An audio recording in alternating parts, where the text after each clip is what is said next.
Ya toh, semula kan begini, seru sekali alam kan ini, sigma kan V kan, V sigma, Allahu Akbar. Jadi semua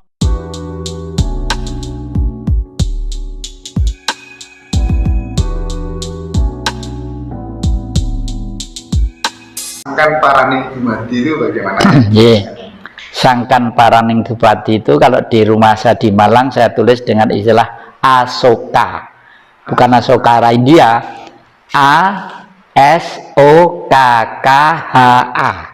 Artinya hidup itu semula adalah titik ada terbatas sesuai dengan gelombang waktu hidup dan kematiannya, karena semua itu adalah reaksi dari suci, luhur, zero, nol tadi itu, plus minus tadi itu, negatif positif.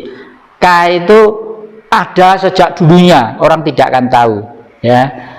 Lalu K, H, A. H itu meledak tadi itu dari ledakan reaksi yang berbentuk macam-macam, entoh akan kembali menjadi titik lagi.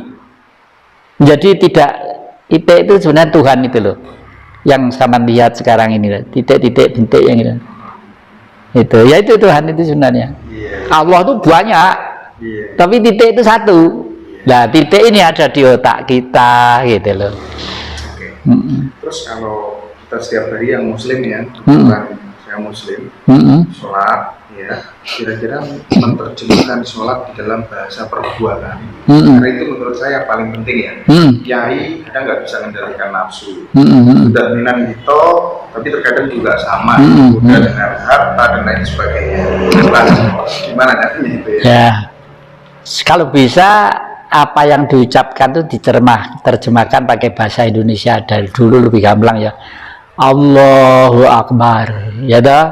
Semula kan begini, seru sekali alam kan ini, sigma kan V kan, V sigma, Allahu Akbar. Jadi semua makrokosmos itu akan bersinar kepada tubuh kita di mikrokosmos dan digetarkan oleh hati. Kalau orang Nasrani tadi itu Allah Bapa, Putra, Roh Kudus, Amin. Nah, orang Islam juga begitu, Allahu Akbar. Kenapa kok nggak Allahu Akbar? Allahu Akbar kok kayak gini, kok kesini? Ya karena hidup kita itu dari getaran yang tak terbatas, lalu kita itu mikrokosmosnya, untuk supaya paham apa sebenarnya makrokosmos itu. Maka dari itu kemurahan sang makro, sang maha itu kita disuruh sujud ke bumi, tangan ditempelkan, batuk diginikan. Jati ngerti ya, utakmu kalau ngerti ya, iki lho kemurahanku bumi iki lho. Bumi iki lho ya, kemurahanku kuwi pengen gawe kerajaan wedine semene segala macam, awakmu pengen gawe berlian emas-emasan kabeh ning bumi.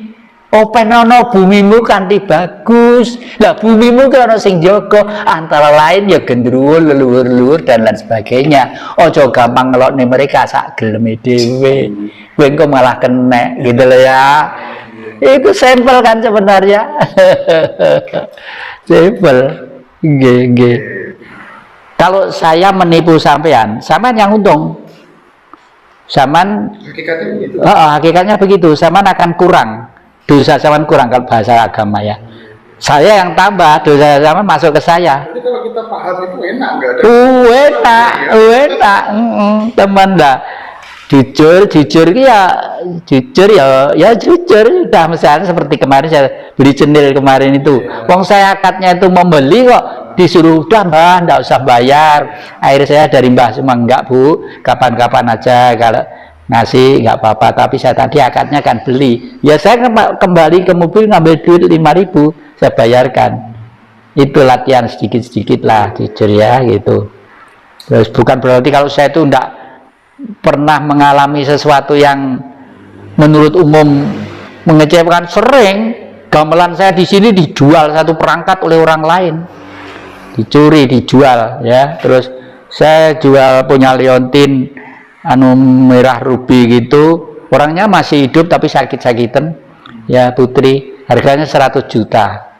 Itu waktu itu tuh saya gemar kan ngumpulkan gitu-gitu tuh, dibeli sampai sekarang 1 sen aja nggak bayar. Ya sudah, nggak saya pikir.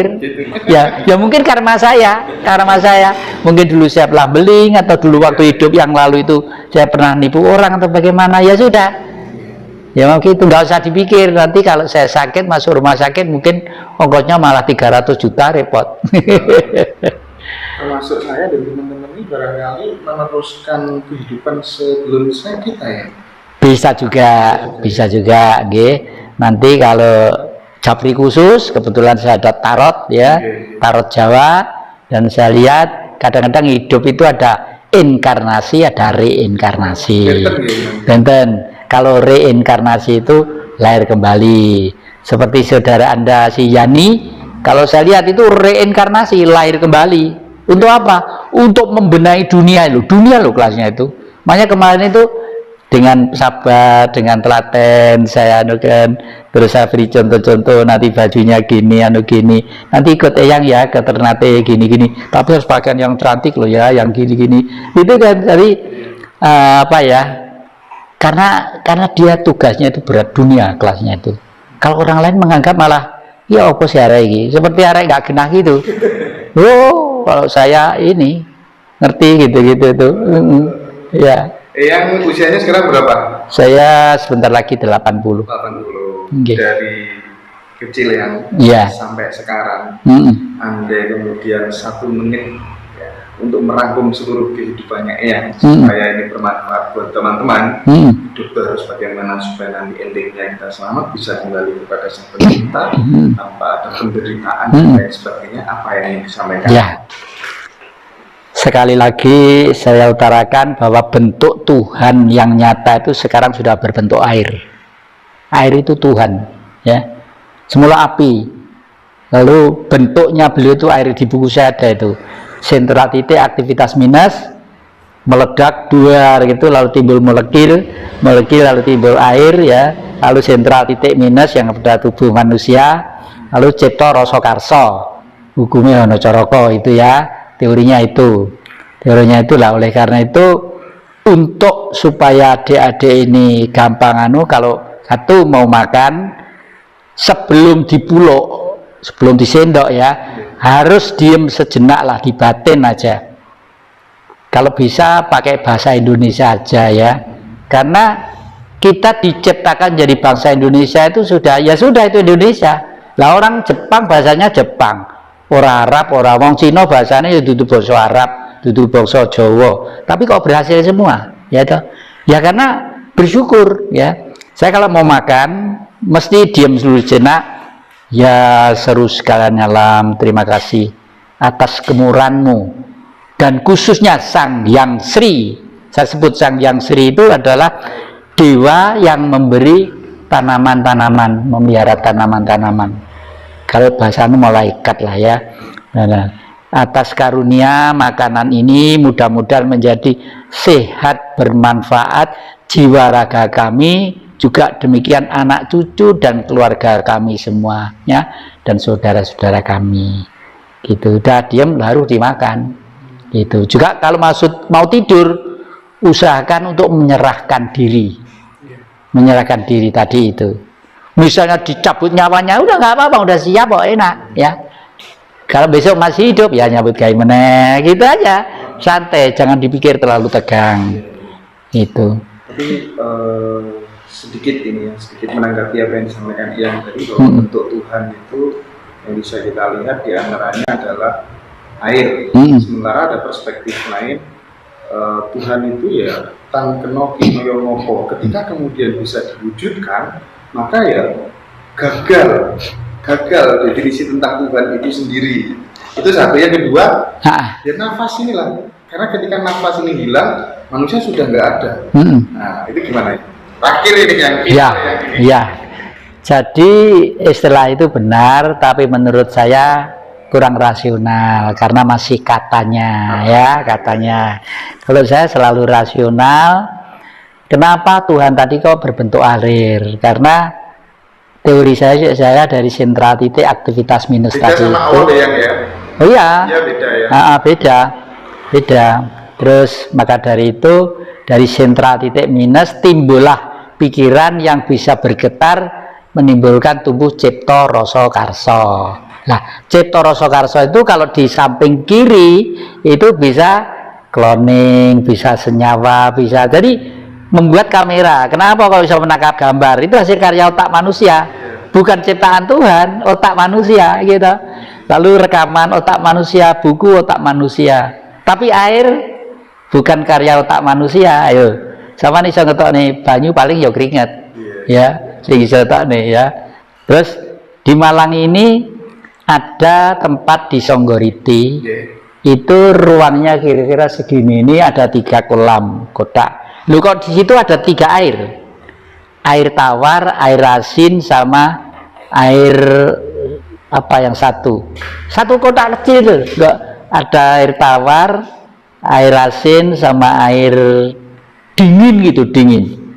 Padahal satu kotak ya 2 meter persegi lah, kan rasional itu ya, irasional ya, karena proses alam itu sendiri ya. Nah, jadi karena kita itu mikrokosmos tadi itu, usahakanlah kalau mau makan atau mau tidur seperti itu, sehingga nanti itu kita itu tidak akan memikul beban yang terlalu. Dan 2 yang tadi belum disinggung sama sekali, ojo lali kuncine wong Jawa dina kelahiran iki apa, paing pon wage kliwon, itu harus penting banget. Misalnya sampean punya anak hari kelahirannya Legi. Legi itu tempatnya di timur, itu permulaan kehidupan, karena ini sinarnya matahari. Jadi punya anak Legi ya, itu kalau bisa, kalau terakhir loh, anak terakhir loh ya, itu di sebelah timur harus dapat sinar matahari ya, supaya dapat sinar matahari. Kalau hari kelahirnya Pon, itu tempatnya di barat, itu wataknya air Pon itu. Oleh karena itu syaratnya di rumah harus punya akuarium. Kalau bisa dikasih ikan jumlahnya 7. Maksud kita kalau lahirnya Pon berarti harus air. Iya, harus ada akuarium meskipun kecil ya. Apa ya? Ya itu karena menyatunya bahasa alam, menyatunya kita dengan makrokosmos tadi itu. Dikasih ikan jumlahnya 7. Ya supaya tidak repot-repot, air tawar aja. Ya, ponnya 7. Kalau wage utara itu ya harus ada rumah sinar dari utara. Kalau bisa buat rumah madepnya ke utara. Kalau terlanjur madep ke selatan ya belakang dikasih ada sinar masuk. Itu mesti enak, Mas, mesti enak. Dan itu